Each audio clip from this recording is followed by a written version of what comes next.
Ulu Tanrı'nın adıyla. Bismillahirrahmanirrahیم. انصاف علی هدایت هستم و با برنامه 51 از مهندسی جهل امروز رو آغاز میکنیم. برنامه امروز رو آغاز میکنیم و امیدوارم که قدمی دیگر در راستای اینکه به خودمون برگردیم آشنا بشیم. من قبلا همونطور که میدونید کتاب‌هایی رو دانلود کرده بودم، تعداد زیادی میخوام برم سراغ اونها و حالا اینجا احتمالا این کتاب رو میبینید استقلالیت بیلیتریشی Türkçe Farsça. من این رو امروز یکی از دوستان لطف کرد، میتونم بگم که رئیس، شاید حالا نمیدونم فارسی باید این چه بگیم، شاید بگیم رهبر حزب هست بگیم چی بگیم نمیدونم، ولی خب ایشون این کتاب رو فرستادن و کتاب جالبی بود. امروز این رو خوندم به زبان ترکی. من بخش ترکیش رو خوندم که 59 صفحه است. کتاب جالبی بود، خیلی خوشم اومد، برای همینم اینجا خواستم فقط نشونتون بدم. حالا برگردیم بریم سراغ کتاب‌هایی که ما میخوایم چیز بکنیم.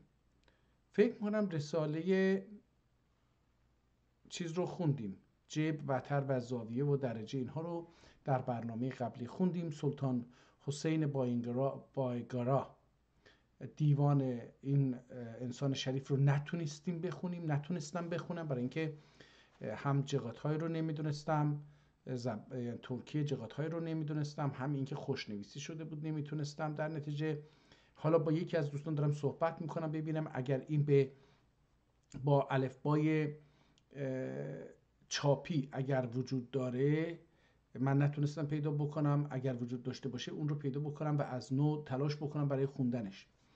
اما برای امروز اجازه بدید که من 2-3 تا کتاب رو دانلود بکنم، یعنی باز بکنم که دانلود قبلا کردم. رساله ایمان هست در 378 صفحه، رساله قواعد حساب ریاضیات، این رو هم دوباره باز بکنیم و یک کتاب دیگر اگر برسیم امروز این 3 کتاب رو بخونیم در 2 جلسه. اگر نشد که دیگه هیچی، در هر جلسه یک کتاب رو میخونیم. حالا برگردیم بریم سراغ کتاب اولی، رساله ایمان. ببینیم که این رساله از اسمش معلومه که این یک کتاب دینی هستش و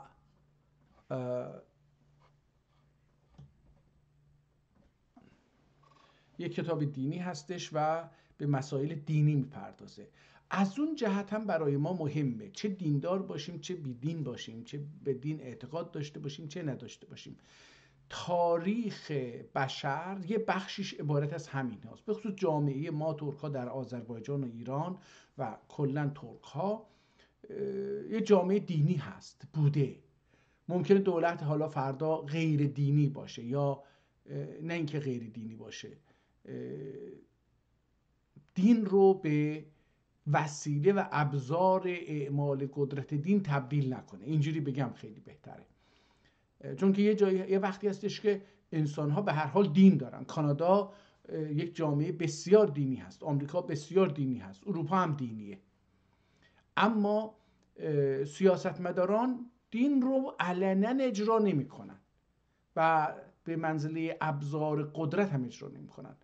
ممکنه در جامعه ما هم فردا یه چنین چیز اتفاق بیفته، امروز برعکس شه. ایران در ایران دین به عنوان ابزار قدرت، مثل پلیس که ابزار قدرت هست، مثل وزارت اطلاع که ابزار قدرت هست، مثل مالیات که ابزار قدرت هست، مثل زندان که ابزار قدرت هست، مثل ارتش و سپاه پاسداران و بسیج که ابزار قدرت هست، مثل این قوانین گزینش برای استخدام و اینها حتی برای دانشگاه و اینها یه ابزار قدرت از طرف دولت به مردم. دین هم یه ابزار قدرت هست در دست دولت. خب ممکنه فردا نباشه یا باشه، حالا این بگذاریم، ولی دین حتی به عنوان یه انسان غیر دینی و حتی ضد دینی هم نگاه بکنیم، میتونیم به تاریخ جامعه از منظر دین هم بنگریم و ببینیم که در دین چه مسائلی مطرح شده و چگونه مطرح شده. این یه بحث علمی میتونه بخشی از کنکاش باشه. حالا ما از این بحثا که بگذاریم بریم سراغ این کتاب رساله ایمان نام داره، 378 صفحه است. حالا اول یه خلاصه، یه شمایی از این کتاب رو داشته باشیم، ببینیم که این کتاب چجوری هست. این جلدشه و ظاهرا جلد آخرشه نه اولش، چون کتاب الان ما قسمت سمت پایانیشو میبینیم نه سمت شروعشو. و اینجا میبینیم که با چه خط و خطوطی چه چیزهایی نوشته شده و اینجا میبینیم کتاب پاره شده و کتاب مثل عربی نوشته شده. یعنی عربی که میگم منظورم صداها بر روی اشکال حروف اومده و این خیلی زیباست. حالا به زبان عربی هم باشه خوبه، به زبان فارسی هم باشه خوبه، به زبان ترکی هم باشه خوبه، برای اینکه به ما به عنوان خواننده اجازه میده که با عصر نویسنده، با زبان نویسنده، با استانداردی که نویسنده کلمات رو میفهمیده و میخواسته به ما منتقل بکنه آشنا میشیم و میتونیم بفهمیم که چه فرقی بین همون کلمه در مثلا 500 سال پیش با الان در زبان ترکی یا عربی یا فارسی وجود داره و معانیش هم میتونیم حتی بفهمیم که اون هم یه چیز علاهده‌ای هستش. کتاب به هر حال از اینجا شروع میشه و ظاهرا در اینجا با یک صفحه 7 احتمالاً اینجا گذاشته شده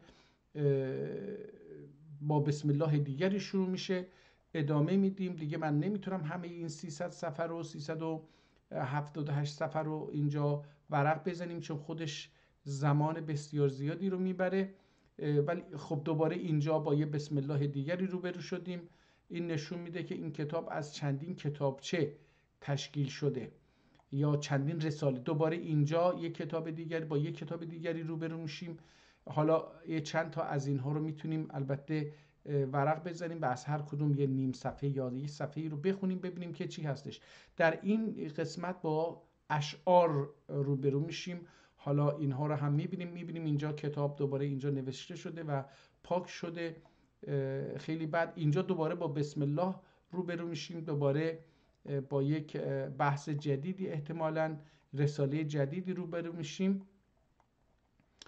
و همینطور که میبینید دارم ادامه میدم و ببینیم که چی هستش. حاشیه ها رو هم میبینیم که هر از گاهی یه حاشیه نویسی صورت گرفته، گرچه اینجا هم میبینیم که کلمات یه مقدار کلفتر نوشته شده، تو دل هم رفته، فاصله بین کلمات بسیار کمه یا نیست، در نتیجه چیز احتمالاً سختی داشته باشه. اما به نظر من این از اون خوشنویسی که دیروز در کتاب دیوان سلطان بایگرا دیدیم که خوشنویسی بود، حالا به هر سبکی بود که من نمیدونم، این برای من از اون خیلی آسان، اونو اصلا نمیتونستم بخونم خطو. این برای من به نظر من این کتاب رو به راحتی میتونم بخونم. حالا بعضی کلمات تخصصی اینها هم جای خودشو داره که ممکنه که نتونیم بخونیم، یا بعضی از کلمات که دیگه به خاطر ترکی بودن ترکی ندانستن من ممکنه که اتفاق بیفته همینطور نتونم بخونم. 70 ارpa bir dirhem olur. 70 ارپه bir dirhem olur. 70 جو گندم و جو یک درهم می شده. سلام دوست عزیز، حال شما؟ امیدوارم خوب باشید. حالا من دارم این کتاب رو ورق میزنم دوباره ببینیم که این کتاب آیا فصلهای دیگری هم داره یا رساله های دیگری هم داره یا نه. فکر کنم تا صفحه 78 اینا ورق زدیم. من با اجازهتون برم صفحه آخر، یه خیلی وقت روی دوباره من اینجا یه بسم الله دیگری رو دیدم یه جایی، حالا اگر رد نشده باشم یه بسم الله دیگری دیدم رد شدم. اینجا هم یه بسم الله دیگری رو دارم میبینم، یعنی یک کتاب جدیده. هازا کتابون ترجمه فقه اکبر. مثلا نگاه کنید اینجا ما متوجه میشیم که این کتاب مجموعه از کتاب هاست. یعنی این تا الان مثلا حداقل 4 تا دیدیم که رساله یا کتاب داخل یک کتاب جمع آوری شده، به عنوان یک کتاب نوشته شده. احتمالا سفارش دهنده، کسی که میخواسته این کتاب ها رو بخونه، به یه نفر سفارش داده که کتاب فلان و فلان فلان رو برای من در یک کتابچه جمع بکن. این آدم هم نشسته اون کتاب رو گذاشته جلوش، حالا یا به امانت گرفته یا خودش داشته، اون کتاب رو گذاشته جلوش و شروع کرده به نوشتن و پشت سر هم نوشته. برای همین در یک مجلد اینو جمع آوری کرده. اصلش به اینه که هر کدوم اینها مجزای یک کتاب خاصی هستن. دوباره همینطور اینجا خط از قبلی بهترتر دیده میشه. دوباره اینجا من با یه بسم الله جدید روبرو شدم. هازا کتاب سبل الهدا. این کتاب سبل الهدا هستش که سبل اگر بذاریم راه، خدا هم هدایت، راه های هدایت یا رهبری، حتی هدایت هدا رو میشه رهبری هم ترجمه کرد. این هم یک کتاب دیگری که الان باهاش روبرو شدیم. از رنگ قرمز برای جدا کردن کتاب ها، اسم کتاب ها، فصل ها استفاده کرده. تقریبا خطش شبیه هم هستش، گاهن قلمش عوض میشه، یعنی اون قلمش میشکنه روی کاغذ، این دوباره اون رو میخواد بتراشه. وقتی میتراشه خب نوع قلم فرق میکنه با قلم قبلی و در نتیجه یه مقدار این خطا کلفت و ریز و بزرگ و اینها میشه. اینجا هم دوباره میبینیم که همین اتفاق رخ داده بارها. خب بریم آخر سفر هم یه نگاهی بهش بندازیم. اینجا یادداشتایی هستش که به این کتاب چسبوندن، نه اینکه خودش روش ننوشتن. تکه کاغذ دیگری اینو نوشتن. جنازه نمازی، اینم در رابطه با نماز میت هستش که نوشته گذاشته. حالا اینا هم چی هستش باید بعداً ببینیم. دوباره این کاغذ ها رو میبینیم و اینجا خود کتاب هستش که در اینجا تموم میشه و اینجا رو خیلی خط خطی کرده و از این حرفا. اینها رو هم میبینیم که ببینیم. حالا برگردیم اول کتاب و شروع بکنیم به خوندن. کتاب از اینجا شروع میشه و ظاهرا تعدادی از صفحاتش از بین رفته. در نتیجه ما با کتاب از جایی آغاز میشه که بودن اینجا اگر بگیم صفحه 32 یعنی 31 صفحه قبلی از بین رفته متاسفانه. حالا اسم کتاب این بخش این رساله چی بوده نمیدونیم، چه کسی نوشته، اگر اونجا هم نوشته بود بازم نمیدونیم. این آدمی که این کتاب رو نگه داشته خیلی آدم خدا بیامرزه، به هر حال یه اثری رو برای ما تا حدودی نگه داشته. ولی من متوجه نشدم این مثلا در کدوم کتابخونه نگهداری میشه. مهری چیزی هم ازش اینجا هست، سلیمانیه. به نظر میاد که جناب آذرباش بسیاری از کتاب‌هایی رو که دانلود کرده از کتابخانه سلیمانیه دانلود کرده باشه. به هر حال کار بسیار بزرگیه. با اجازهتون من این صفحه رو بزرگش بکنم که بتونیم بخونیم. حالا Budazı ahireti biz şunlar için kılarız kim anlar yerde ölüv ve dahi fesad dilemeyeler. خب حالا این جمله که از اونجا شده آخرتی، دنیای آخرت رو میگه. biz ما şunlar için برای اینها کلارز کیم قرار میدیم یا انجام میدیم که آنلر ده اولو دقیق فساد، اونلار هم اولو، اینا اولو یعنی عالی، اولو دقیق فساد. یا حالا این ممکنه که یه معنی دیگری داشته باشه ولی من به نظرم عربی هستش. فساد دیلمه‌یلر، دیلمک آرزو کردن، فساد دیلمه‌یلر یعنی آرزو نکنن. حال بو کیم عاقبت سوتگی ölenler müttegi، عاقبت متقی ölenler içindir. حال بو که عاقبت برای افراد متقی هستش. و سابع و اربعون 47مین بخش سخن این کتاب، یعنی 46 تای این کتاب از بین رفته، فقط ما از 46 یه 2 جمله رو خوندیم. 47. حالا این خودش عربیش بود، 40 السابع و 40، یعنی حالا ترکیش میگه 47. یعنی 47مین. حفظ المال یعنی مال سقلمقدر.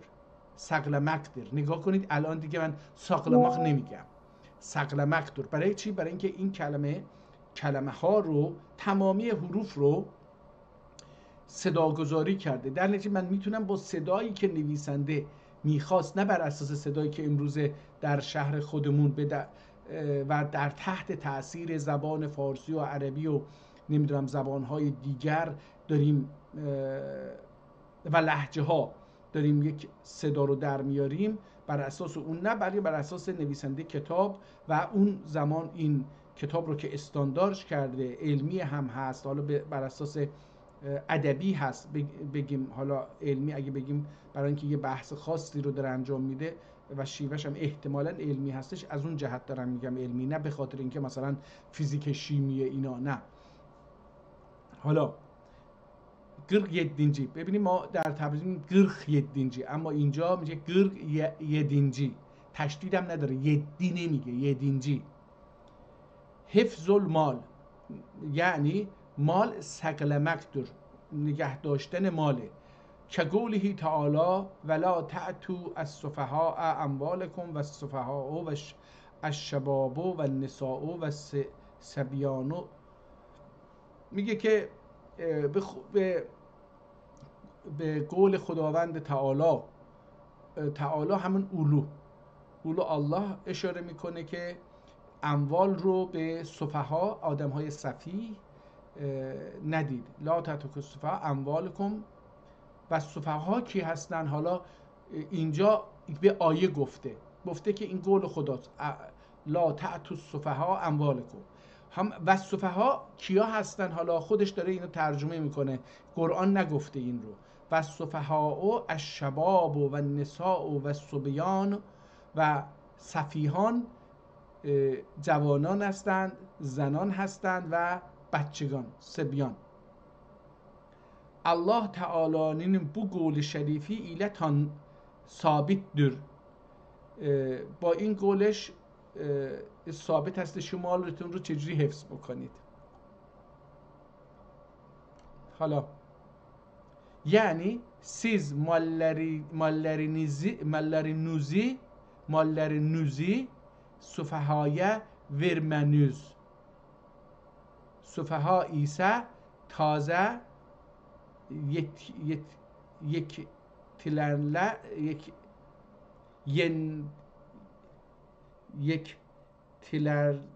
yetkilerdir, taze yetkilerdir ve nisalerdir, dahi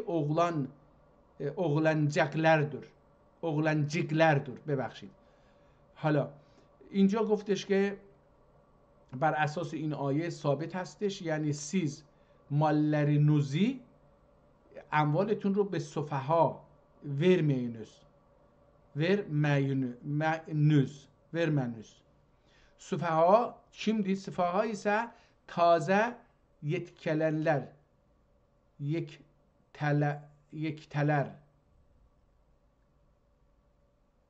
یکتلر چی گفت اون بالا؟ گفتش که شباب یکتلر باشه. البته اینجا ت داره، برای همین من موندم که اینو باید چجوری بخونیم. یکلنلر میتونیم، یکنلر میتونیم، یکتلر میتونیم بخونیم این رو. ما الان میگیم یکلنلر. ببینید فرق اون زمان با ما احتمالا در این بوده که ما کلمات رو الان به شیوه دیگری داریم تلفظ میکنیم. یکلنلر ما میگیم، اون گفته یکتلر. حالا به هر حال منظورش آدم هایی که به یه سنی رسیدن، مثلا یکتلر در نسالر، حالا از زبان عربیشو استفاده کرده، کلمه اسم عربی خانم ها یا مثلا میتونست بگه گادن، میتونست بگه خانم، میتونست بگه آروات، اینها رو میتونست بگه، یا قزلار میتونست اینو بگه، نگفته. گلینلر، آخبرچهلر، اینا رو نگفته. نمیدونم چرا عربیشو استفاده کرده، به خاطر اینکه حالا دخی اغلانجقلر، جق علامت تصغیر و تحقیر و علامت محبته. اینجا منظورش اینه که کودکان نابالغ. البته اینجا اغلان گفته دیگه منظورش پسرها هستش. معمولا به دخترها چیزی نمیدن، برای همین اونو دیگه حذفش کرده. نسا هم گفته برای اینکه اینا دیگه خانومن، دیگه زنن. و سامن و اربعون 48می چی هست؟ گیخسکی زنجیسی، یعنی 48مین المال الیتیم، یتیم مالونه. این هم مربوط به مال یتیمه. یعنی چی؟ یعنی یتیم مالını saklamaktır. اموال یتیم رو باید نگه داشت. چگوله تعالی و تقربوا المال الیتیم الا بالتی هی احسن. به اموال یتیم دستبرد نزنید الا آنکه هدف خوبی داشته باشید، یا هی احسن، یا بالتی هی احسن، یا اینکه باهاش یک کار خوبی انجام بدید، درآمد ایجاد بکنید مثلا. و قال تعالی، حالا یه آیه این هستش در مورد اموال یتیما، و قال تعالی آیه دیگری هم میره ولا تأکلوا اموالهم الا اموالهم، و اینجا هم میگه اموال اونها رو نخورید، از بین نبرید، مالک نشید، از دستشون نگیرید. میگه الله تعالی bu قول شریفی ایله ثابت دور. میگه باز هم با همین قول شریف الله تعالی این ثابت هستش، یعنی siz yetim maline garip olmagöz illa şu ki dikel kim ki ahsen ola. Dahi hakkı subhanehu ve teala'nın bu قول şerifi ile sabittir. Siz onların mallerin yemeyiniz. Yemeküz kedir. Yemeküz demektir. Aha, demektir. اینجا رو میتونم حالا بخونم.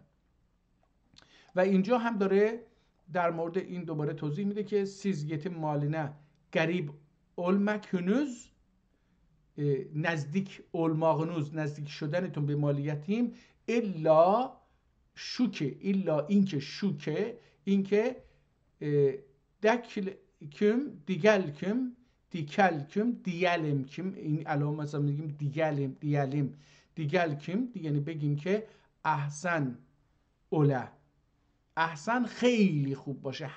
حسن نگفته اینجا، احسن گفته، احسن خیلی عالی باشه، شما ریسک نکنید باهاش. داخل حق سبحانه و تعالی، همچنین حق سبحانه و تعالی bu قول شریفی ile sabittir. Siz onların، یعنی یتیم ها رو، mallerin yemeküz demektir، یعنی استفاده نابجا از مال اونها برای کسب ثروت به شخص، هم اینو من دارم اضافه میکنم به مفهوم اینه که مال اونها رو، یتیم ها رو دارید میخورید. حالا دیگه از این بخش من فکر کنم که یه چند صفحه بریم پایین تر ببینیم که اینجا این شعر هستش. ببینیم این شعر رو میتونیم بخونیم. دیگر احتمالاً باشه، این خط قرمز اینجا نوشته با خط قرمز دیگر. Üzerine yemin ederler onlarıyla olduğun bilirler. Diğer, hala gel ey çarkı felek aksine dur etme, gel ey çarkı felek aksine dur etme, gel gıtı yüz buldu ya fethi yüz buldu zamanında gruha cehle, kiminin gaside demek ya gazale nacab günlər, nə əcəb günlərə qaldıq, görə billahi hələ, keçinür əhli kəmali ilə bərabər cəhələ, yox ikən təb'i səlimi ki, kimi Salman keçinür, əhsən nəzm ilə kimi xusrov هستان geçinir, şairi nəğz suxan şeyx ilə yeksan geçirir, nə əcəb günlərə qaldıq, görə billah hələ. ببینیم شعر ادامه داره. این شعر رو تونستم بخونم، خیلی زیبا هم بود دیگه. این نمیخوام ترجمه بکنم، فقط میخوام بدونید که این کتاب چیز هستش. حالا این خفیه چی هست؟ خفیه یا خفیه. خفیه öldürür ki, oldur ki, oldur. Xofye çi hast? Oldur ki, bunda çöküp diz üzerine dahi gözlerin yumup ellerin bəğəlinə şoğlə vurar gibi. Anden sonra dövünçe ziyade təzərrü eyliyə dahi rəca və xof üzərə olub dua eyliyə. Böyləcə dua eyləmək cümlə səndən məqbuldur. اگر قلبینی حاضر ادوب و دقیق. حالا میگه دستتون رو اینجوری بذارید اینجا و اینا دعا بکنید. میگه حالا خفیه یعنی در حال ترس. میگه این انگار که از خدا میترسید و میلرزید و اینا، خودتون بشینید دعا بکنید. تضرع هم همین معنی رو داره میده. از این هم بگذاریم. کتاب خیلی راحت نوشته شده به زبان ترکی. من الان بعضی از کلمات رو که میخونم لذت میبرم جدا، برای اینکه این کلمات رو به زبان این آدم میخونم. حالا بذار ببینیم اینجا ای اللهم ها چی میگه. اللهم انا نسألک العفو والعافیة والسلامة فی الدنیا والآخره. نه این دعاست دیگه، این دعا رو داره تماما عربی نوشته، ما از این بگذاریم. حالا اینجا هم همونطور داره ادبی میده، عربی مینویسه. رحمت که یا ارحم الراحمین. دعای دیگر اللهم، دوباره دعای دیگر اینها رو همه رو به عربی نوشته. اینجا هم دارم میبینم. رسید به این کتاب دیگر. ببینیم این کتاب چون بسم الله الرحمن الرحیم.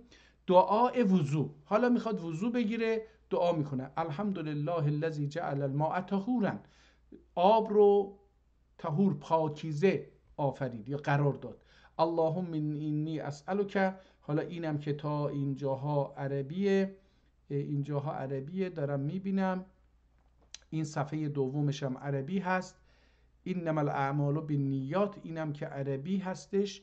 حضرت رسول اکرم صلی الله علیه و سلم buyurmuştur که از اینجا دیگه شروع میکنه انما الاعمال بالنیات، شروع میکنه به از اینکه به ترکی صحبت بکنه. buyurmuştur kim asla ecri yoktur ol kimseye kim asla niyet eylemedi. اگر نیت نداشته باشه اون هیچ اجری نخواهد داشت. اصلا اجری یقدر اول kimseye kim asla niyet eylemedi. Pes imdi عاقل اولوننه لازم دور کم نیت çok eyliye. پس میگه نیت خیلی بکنید. دخی çok اجر بله. اگه خیلی نیت بکنه خیلی هم اجر میگه. مثلا secdeye giden kişi bunları eylemek gerek demişler. Niyet eyledim mescide varmağa. اینجا مسجد بوده. مثلا مسجد گیدن کسی که میخواد بره مسجد bunları eylemek gerek. یعنی این کارها رو باید انجام بده. demişler گفتن که نیت eyler، یعنی اینجوری باید بگه نیت eyledim مسجده varmağa. نیت کردم که برم به مسجد برسم ziyaret için.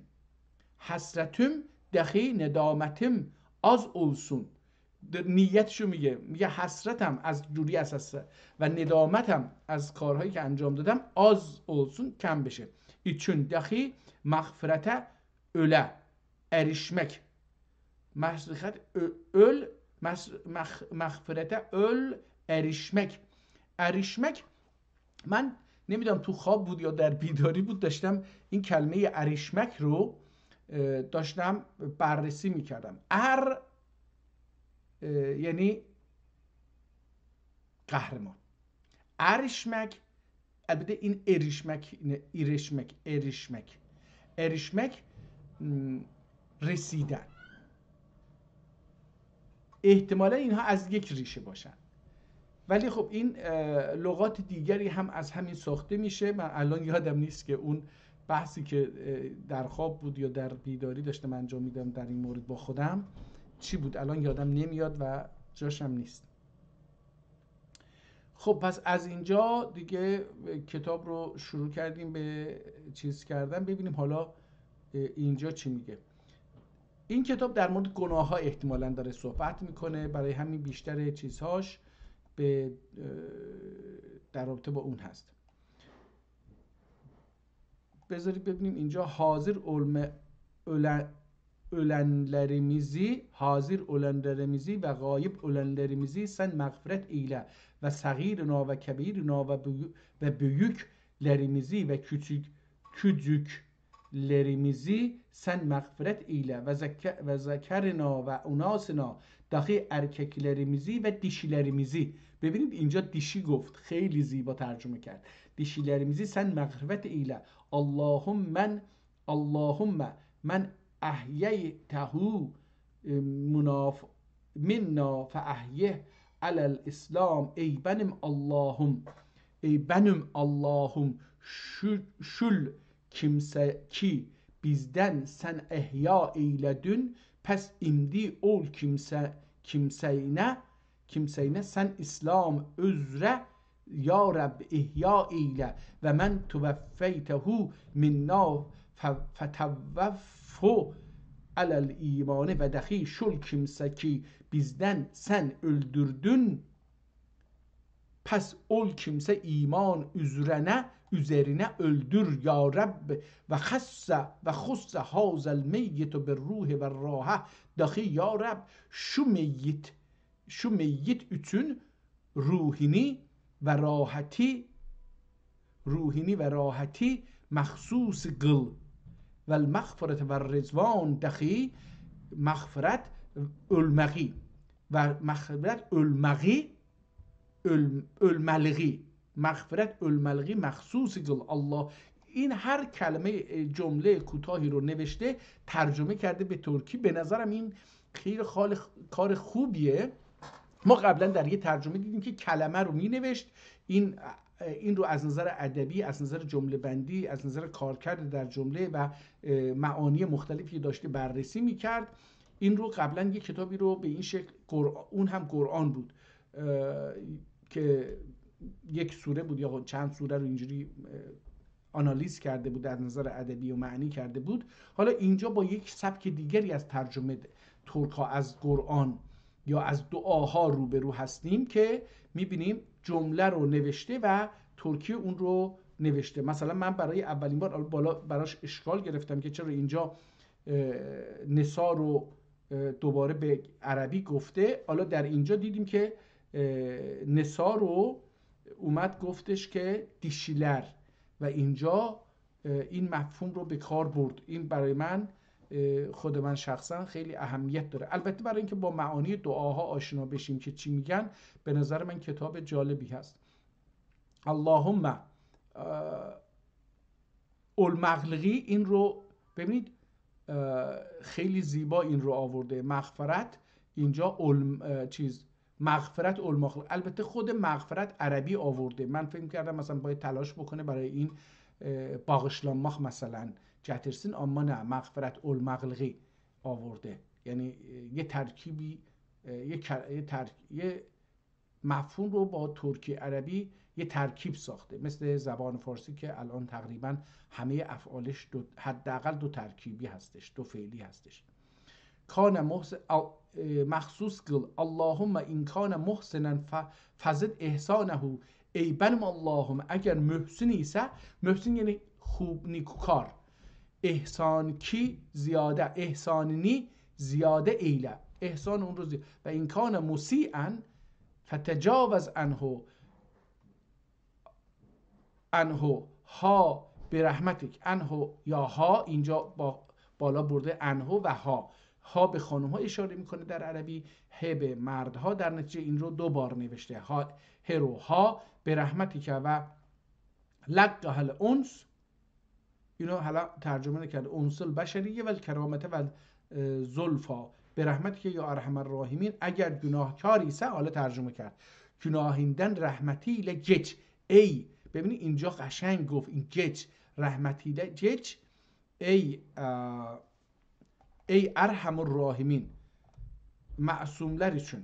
حالا اینجا میره دعاهای دیگری رو میاره که ما بریم ببینیم که یه چیزی. کتاب خیلی ساده نوشته شده، من دارم ازش لذت میبرم. حالا بذار ببینیم اینجا من یه اسمی دیدم، ببینم این چی هست. گفته که از اینجا بخونیم، از سوال بخونیم و بعد بریم مسئله چی هست؟ Dedi başlı çıkış üzerine mest kimse üzerine mesh etmek caiz olur mu? حالا میگه که یک آدمی پرسید dedi başlı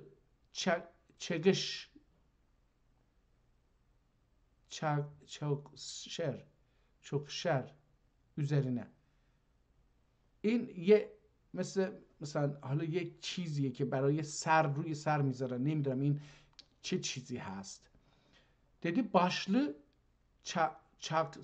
çaksır üzerine mest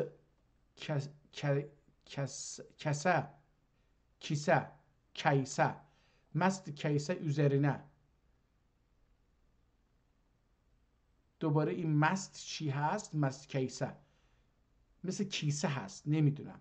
üzerine مس اتمک جایز olur mu؟ حالا روی این دو چیزی که روی سر هستش، حالا این مست کیسه، این کیسه احتمالاً کیسه باشه، از روی این مس جایز. جواب داد اولور. توپغه چیگرسه یعنی تا توپوغ. حالا من این چجوری به فارسی ترجمه بکنم؟ تا مچ پا اگر بشه، میگه آره میشه. احتمالاً مثلا من این کلمه رو نفهمیدم، در نتیجه نمیتونم ببینم این جورابه روی، البته این باشلو میگه، نمیدونم حالا این دیگه چی هست، نمیدونم. مست کیسه اینم یه چیزی که نمیدونم چی هست. مسئله mufti zamanın fetvasını tahfif edip tutmayan gazilere şer'en ne lazım olur beyan buyuruyla. میگه اگر یه مفتی یه فتوا داده و در محکمه باید این اجرا بشه، ولی بعدن این فتواشو یه مقدار تخفیف کرد، یعنی اینقدر بازی میکنه با ما فتوا. مفتی زمانın fetvasını تخفیف edip، یه زمان یه فتوا داده بودند، مفتی اومده گفته این رو تخفیف کرده، این رو خفیف کرده.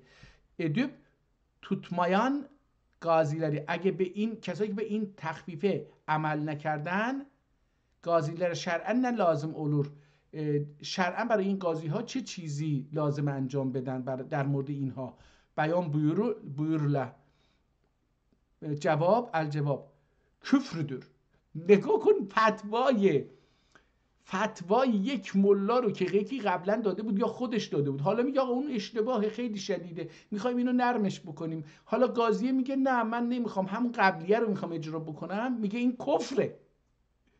یعنی یک فتوای یه آدمی که یه چند کلاس حالا عربی خونده و نخونده، دین خونده و نخونده، میاد یه فتوا میده. حالا بگیم مثلا یه عالم خیلی بزرگی یه فتوایی داده، حالا یکی میخواد اینو اجرا نکنه، میگه آقا کافره. یعنی در حالی که در اسلام فقط دو چیز کافر هستش، حالا اونم هر دوتاش نه، ولی خب این داره دیگه از شغل خودش حمایت میکنه. این فتوا، این عالم داره میگه آقا شغل منه، نباید من از کسی از سخن من سرپیچی بکنه. اینجا دعوای قدرت دوستان.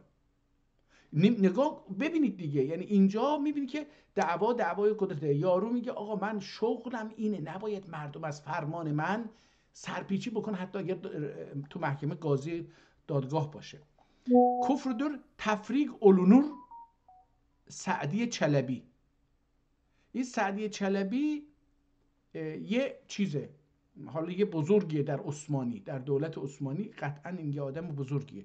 میگه این گفته که، یا این گفته یا یکی دیگه گفته، حالا نمیدونم اینجا رو خیلی، کفرdur عورتی تفریق olunur. ببین زنش از خودش جدا میشه، حرام میشه براش. البته نگفته حرام میشه، ولی میگه عورتی تفریق olunur، جدا میشه ازش. یعنی زنش باید طلاق بگیره، در اصل میخواد بگه. خیلی این جالب بود برای من هی تلاش میکردم اینجور چیزها رو ببینم، ولی الان واقعا دارم تو این کتاب با این جمله هایی که خوندم متوجه میشم که دعوای قدرته. یارو یه فتوایی داده، بعد متوجه شده که این فتوا اشتباهه، اومده تغییرش داده. حالا یکی هستش که چسبیده به اون فتوای قبلی، نمیخواد این فتوای جدید اجرا بکنه. این میگه هم کافره، هم باید زنش ازش جدا بشه. مسئله زید اگر bir dahi şarap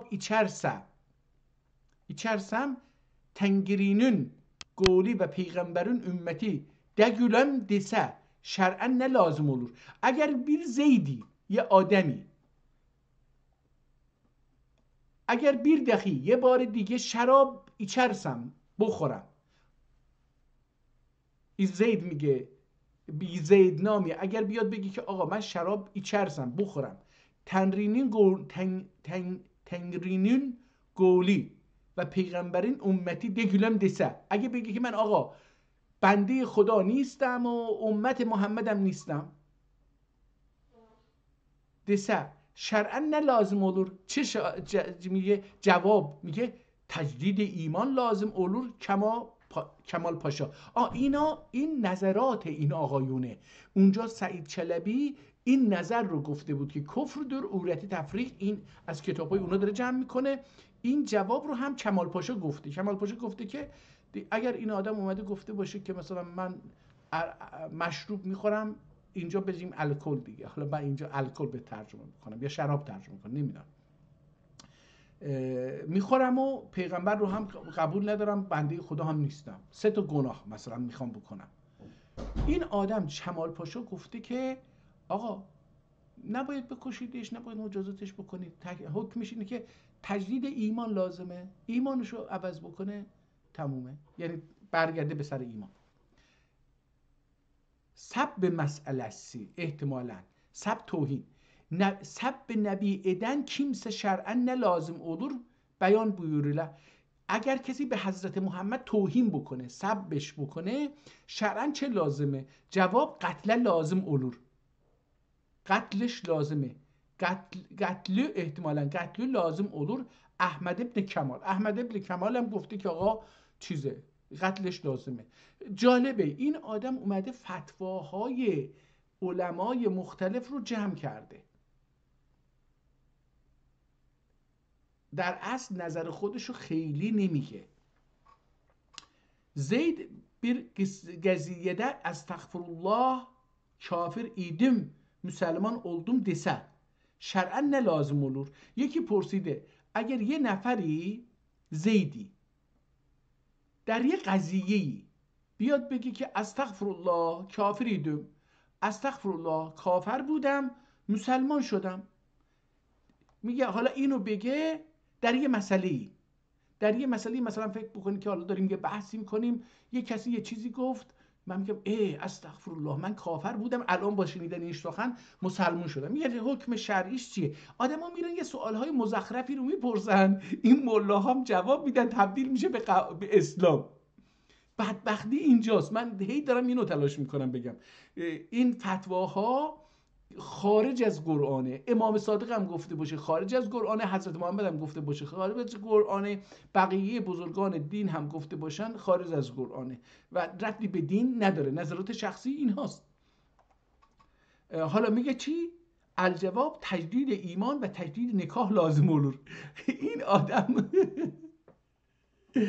گفت آقا من، حالا یکی مثلا فرض بکنید که، فرض میکنیم دیگه، یکی گفته آقا مثلا قبله اینوریه. من تا الان قبله رو اینوری میدونستم، بگم استغفرالله من تا الان کافر بودم. میگه که هم باید تجدید ایمان بکنه، هم باید زنش رو طلاق بده، دوباره نکاح بکنه یا دوباره برس با زنش ازدواج بکنه. اینجا جالبه برای مردا. البته این در عالم سنی چیز داره، در عالم شیعه اینا چیز نیست. به نظر من جالبه ما با این کتاب به تاریخ چگونگی انباشته شدن احکام ملاها به عنوان اسلام مواجه میشیم و اونها به قدری روی هم انباشته میشن که جامعه نمیتونه از زیر اون در بیاد. در نتیجه اگر یه روزی ما بخوایم اینها رو بریزیم دور و برگردیم قرآن، جامعه خیلی راحت میشه، حرکت میتونه بکنه. الان اونقدر این شرعیات، این ملاها اونقدر چیزهایی تراشیدن، نظرات خودشون رو به عنوان اسلام به بار اسلام کردن که اصلا اسلام اونجا قم شده، اسلامی وجود نداره در اصل. خب دیگه این جالبه، این بحث‌های اینجا جالبه. این خیلی جواب بلندی به این میده. ببینیم این چیه سوالش که اینقدر جوابش مسئله جمعه farzının akabince ahir zöhr mi kılmak gerek, yoksa 4 rekat sünnet diye niyet etmek gerek ve yoksa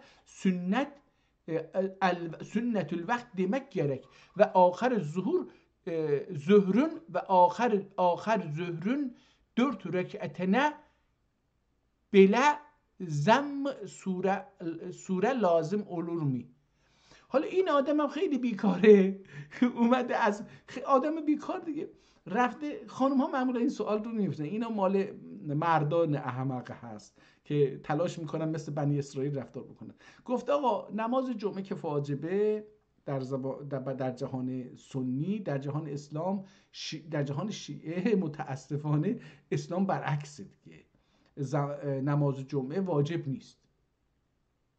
در نتیجه حالا این میپرسه که اگر من نماز جمعه رو رفتیم بخونیم، حالا بعد از اینکه میاد در مورد نمازها سوال میکنه باید این رو اول بخونیم یا اون رو بخونیم، نیت بکنیم، کدوم رو نیت بکنیم. حالا این آدم میشینه اینجا یک دنیا جواب به این میده برای اینکه نظر خودش رو به عنوان نظر دین به ما چیز بکنه، تحمیل بکنه. به نظر من برای آشنا شدن با این چگونگی انباشتن فکر به جای اسلام، نظرات و ملاها به جای اسلام، کتاب‌های جالبی هستن که میشه نتیجه های جالبی هم ازش گرفت. حالا زکات احوالون بیانه در اینجا، از اینجا به بعد به زکات میپردازه. زکات رو ببینیم چجوری تعریف میکنه. خب این مهمه. من در جلسه قبلی در یک کتابی که داشتیم در همین مورد گفتم که مالیات در اسلام 2 نوعه، برای 2 جامعه است. اینجوری بگیم مالیات 2 اسم داره برای اینکه با 2 جامعه اسلام مواجه هست. یک جامعه‌ای که مسلمان ها هستن، یک جامعه‌ای که مسلمان نشده ها هستن، غیر مسلمان ها، اینجوری بگیم غیر مسلمان ها هستن. اون مالیاتی که از مسلمان میگیره اسمش زکاته، اون مالیاتی که از غیر مسلمان اسمش جزیه است، جزا. ولی اون به نظر میاد که این جزا مثلا اینا رو داره مجازات میکنه، اسمش اونه، ولی واقعیت اینه که از ما هم میگیره دیگه، ما هم به عنوان مسلمان داریم اینو میدیم. حالا میگه زکات واجب اولور شول کیمسه که عاقل و بالغ اولا. اول زکات برای کسایی واجب میشه که عاقل و بالغ باشه، اولا عقلش خوب کار بکنه، ثانیا بالغ. اکثر ماها عقلمون خوب کار نمیکنه، عاقل نیستیم، خیلی ها ما هم بالغ نمیشیم. گل علمیه، برده هم نباشه، حوائج اصلی گسیندن معدالی بین akçesi اوله.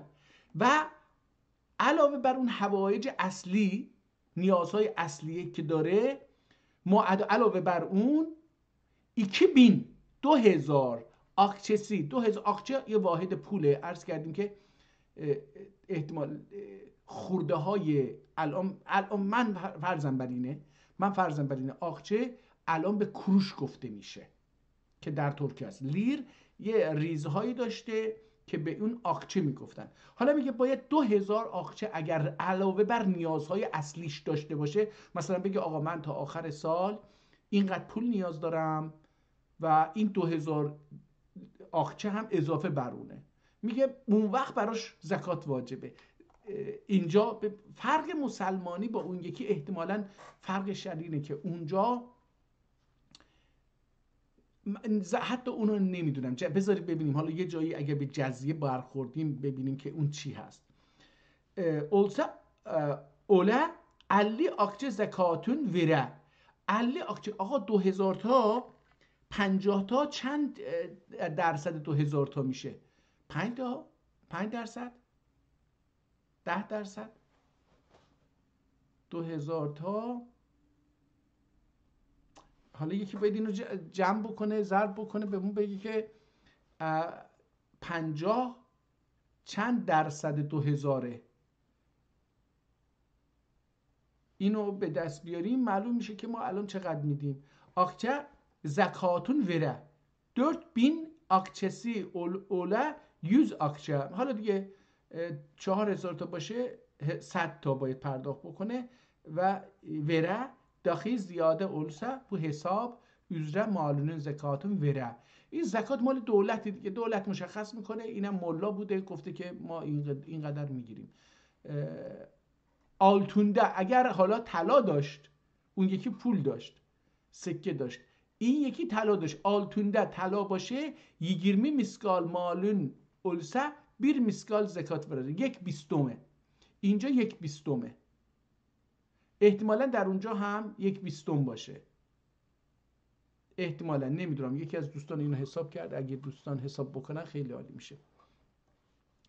1/20 میگه که باید پرداخت بکنه زکات واردور.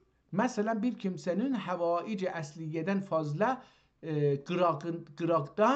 graktan altun malu olsa، اگر یکی از اضافه بر نیازهاش مالی مثل طلا داشته باشه، 1 آلتون زکات verer. حالا اون برای 20 تا یه دونه بره و وردگی زمانده زکاتنی ایله ایره verer düki zaman şun sana زکاتم ایچون وردم. میگه باید اونم چیز بکنه، در زمانش باید بگه که من این رو به خاطر زکاتم به تو دادم دیگه. bildirmek اولاdur، این لازم هستش اینجوری بگه که به زکات طالب علمه، طالب علمه vermek و یا bir akrabasından. آها یکی حالا این زکات هم به کیا داده میشه؟ میگه که به کسی که مستحقه، ممکنه اقربا باشه. ورمک اولادور، اگر زکاتتون رو دارید میخواید بدید به ملا ندید، این داره میگه بدید به مستحقان. طالب علم، زکات طالب علم، بالا حالا دوباره زکات طالب علم برای کسایی که طلبه هستن درس میخونن به اونها بدید. ورمک یعنی به اینها بدید. و یا bir akrabasından müstehak olene vermek اولاdur، یا به کسی که مستحق نیازمنده به اون هم بدن، اون اولا هستش، بهتره. دخی بش دویه. اوکی دیگه این دو حالا داریم مالهای مختلف، اگه 5 تا دو شتر داشته باشه احتمالاً 1/5 اینجا میشه دیگه، خیلی چیز میکنه دیگه. بریم یه مطلب دیگه ببینیم، میتونیم اون چیز رو ببینیم، اگه ببینیم خیلی عالی میشه. من دوست دارم که ببینم از غیر مسلمان ها چه جزیه میگیره، چه تعریفی ازش داره.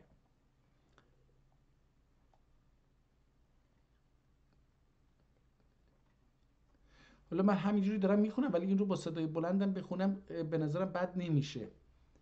Üçüncü mertebe budur ki ahassul havas sumi bil cümle dünya fikrin kalbinden çıkarıp Allah'ın esma-i hüsnüne ve sıfat-ı ulyasine daimul makdur olsun. Yani mesela daimul makdar olsun.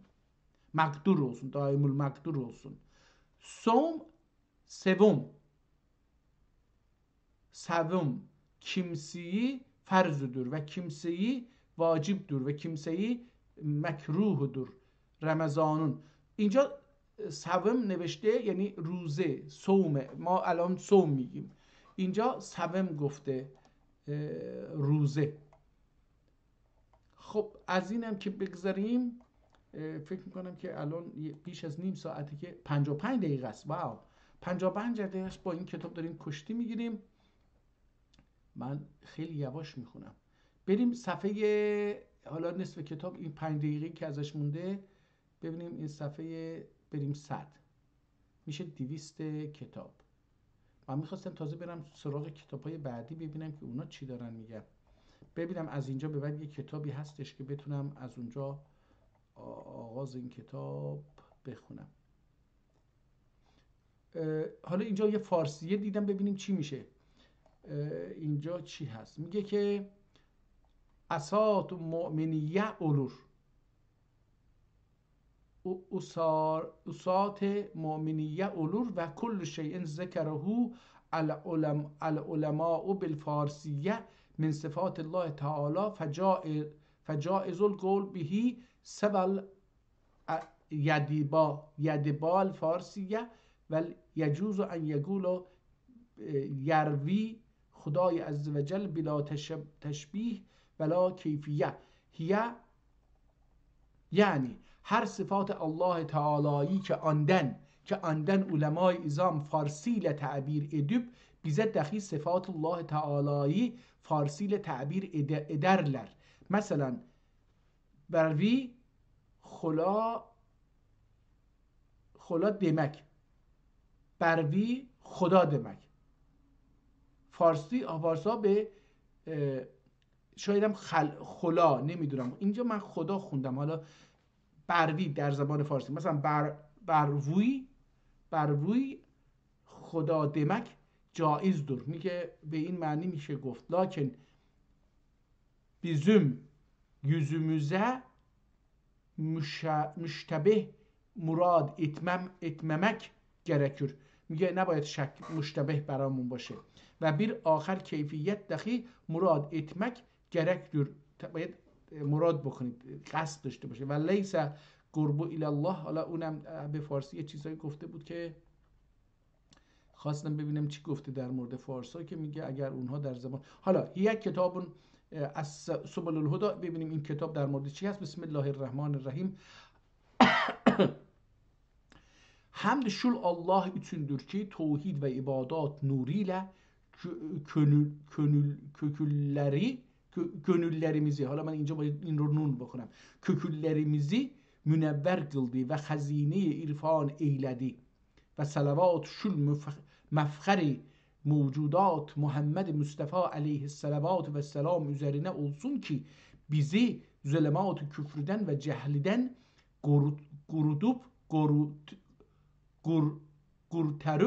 گورترب تعلیم دین ایلری. گورترب ما امروزه الان میگیم گورتاروب، این صدا رو دیگه آرو احتمالا نمیدونم در اون تاریخ احتمالا گورترب میگفتن یا نمیگفتن، نمیدونم. و آنون دخی şul آل و اصحابی üzerine olsun ki ana hak yolunda muavinet edip canlarını ve mallarını feda eylediler. Bazı اخوانم و احبابم bu حقیره وفتاکی و فتاکی، حالا نمیدونم این وفتاکی یعنی چی، bu حقیره و وفتاکی اقدام edip bize bir ahkam şer'iyenin mühimmatini cami kitab mufid ve muhtasar idi verin muhtasar verin dediler ise fakir dahi gördüm ki bunların tamam ihtiyacları vardır. Zira Arabi kitaplar istihracına kadir değiller ve müfessel Türkçe kitaplar hifzinde acizler.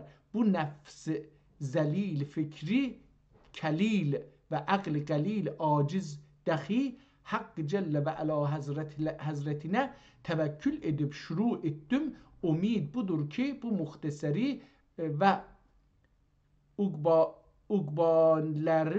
uqbanların خیر دعاları مغفرت سبب اوله. حالا اینجا این قضیه کتاب رو، چرا این کتاب رو می نویسم رو اینجا روشن میکنه. حالا بذار ببینیم اینجا اسم خودشو نگفته، من بذار ببینم اینجا باز سوال میکنه در مورد زبان و bu risale nazar eden müminlerden rica ederiz ki bu risaleye Türki diyor aynı higaretle nazar etmeyeler. Zira eşidim ki zamanda ekser nas'ten cehl galip olmağın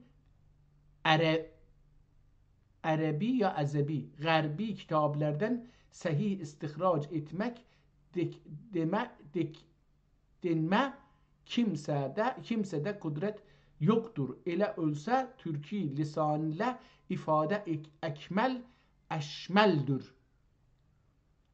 ببینید داره میگه حتی اگه این کتاب رو بفهمم بازم به زبان ترکی نوشتن اکمل و اشملdir، شاملتره.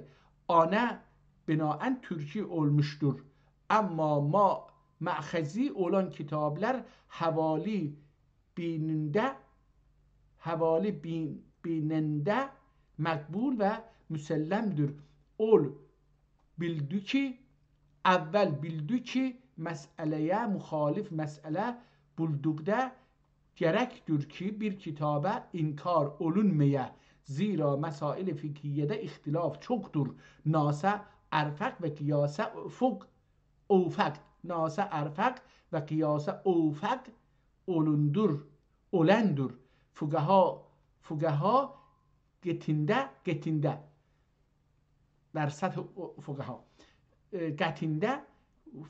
getinde müteber olan bu muhtasarati camiadır ve bu kitabın adını Subulul Huda verdim ki inşallah Teala amil olanlar ehli cennet olup muhtediden olalar.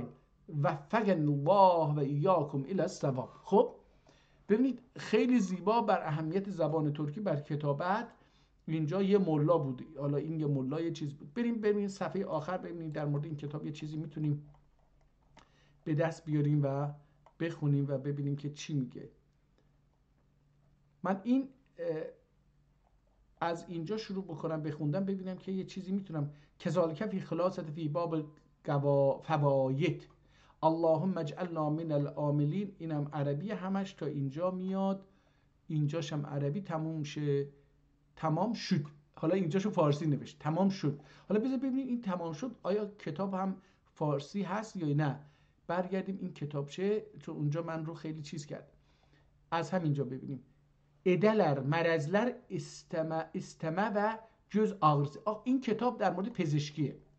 بذارید بریم این اول کتاب رو ببینیم. حالا حیف لااقل در درون کتاب‌های دینی، رساله های دینی یک کتاب پزشکی دیدم.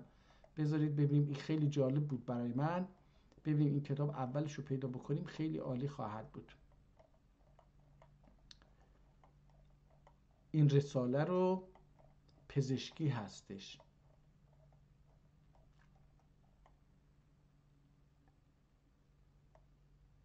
نه دوباره فصل میت نمازن bildirir. اینم بازم همون چیزه که چی شد چطوری از اون پزشک حالا اومد. نکنه من خیلی بالا رفتم. و ضرورت در نیچه میت bir qəbrdə dəfn olunmaq caizdir. ضرورتdə در حالت ضرورت necə میت bir qəbrdə dəfn olunmaq caizdir. Amma araları toprak ilə bir-birinə dəgməyə və bəzən əza üçün namaz qılınmaya və yünməyə haman dəfn olunə. Amma yerdən artığı bölünsə ya yarısı başlaya bölünsə buna namazı qılınə. حالا اینم در مورد کسایی که تیکه تیکه شدن و یا در یک قبر میخوان چند نفر رو جا بدن، در مورد اون داره یه سوالی پرسید. این بیشتر مثلا امروزه انفجاری انجام میگیره، آدم ها تکه تکه میشن، میسوزن، اینها رو قبر نمیتونن تشخیص بدن، میخوام بذارن داخل قبر. حالا اینا رو داره توضیح میده که امروزه هم وجود داره. در گذشته در جنگ ها اتفاق میافتاد که با شمشیر اینا میزدن همدیگر رو، مثلا سرش و دستش و پاشو قطع میکردن و حالا نمیدونستن که کدوم دست رو با کدوم آدم بذارن. اینها رو اینجا داره. حالا یه تخصصیه دیگه، اینم یه کاریه که جالب. این کتاب آخرش پزشکی بود، ولی من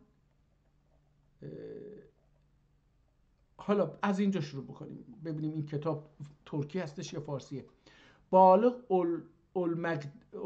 اولمدوک بالغ اولمدوک اولادینه اولمدوک اولادینه و خدمت احتمالاً için gullerine ve cariyelerine dahi lazım olur kendisi onların için vere müdebbir ise de ve kafir ise de ama öğreti için ve balık olan evladı için lazım olmaz. Kendiler gani olurlarsa kendiler borç olur. Kendilere borcu olur. Ölmezlerse fakirlerdir. Onlara ahir kimse zekat verme caizdir. Babası ya eri gani olurlarsa de. حالا اینجا هم دوباره در مورد چیز بود. کتاب ترکیه. اون کذا فی شرح مجمع فی الکتاب بالفصل هدا، همین کتاب فصل هدا اون چیز بود. اونو قربان boğazlamak 3 güne dek caizdir. الله الله، این boğazlamak نگاه کنید. برای اولین بار من دارم این کلمه رو میشنوم، یعنی میخونم. خیلی جالبه. شنیده بودم این رو، مثلا یکی رو boğazlamak میکنید یعنی مثلا گنج میشنید، ولی اینجا نه، منظورش اینه که بکشید یه حیوانی رو. خیلی زیبا گفته. قربان boğazlamak 3 güne dek caizdir. Evvel vakti beyram gününün sabahi vaktidir. Ol günde boğazlanırsa şehirde beyram namazı kılınmadan boğazlansa caiz olmaz. Ahir vakti beyram gününden sonra ikinci gün tülünmedendir. Tülünmedendir. Tülünme حالا این احتمالاً طلوع کلمه است، از کلمه طلوع باشه. تلونمدندر. کتاب ترکیه. پس حالا اینجا دوباره کذالک فی الکفایه، حالا یک کتابی هست به نام کتاب کفایه که در اونم یکی گفته bir kimse bir kurban alsa sonra zayi olsa bu آخر kurban olup zayi ettiği kurban dahi bulunsa sahibi gani ise birisin boğazlar, fakir ise ikisi de lazım olur.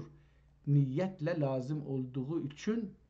حالا اینم دوباره در رابطه با قربان، عید قربان اینا داره صحبت میکنه یا قربانی که دارن میکنن. ببینیم اینجا چی میگه. صفت رساله ایمان سنه آمنت بالله که اینم باز عربیه. تا اینجا میاد، اینجا عربیه. اینجا و لوازم الایمان ثلاث امر بالمعروف و نهی از منکر و جهاد فی سبیل الله و حکم الایمان اثنان الاول ان یحفظ ارض المؤمن و دمه و ماله و اهله و عیاله و الثانی ان یدخل المؤمن الجنه. اسم میخواستم یه چیزی ببینیم که نشد. خب دوستان اینجا این کتابی که الان خوندیم خیلی طول کشید. بذاریم ببینیم چند دقیقه طول کشید. 1 ساعت و 9 دقیقه. حالا من کتاب بعدی رو آغاز خواهم کرد. بعد 1-2 دقیقه دوباره میام و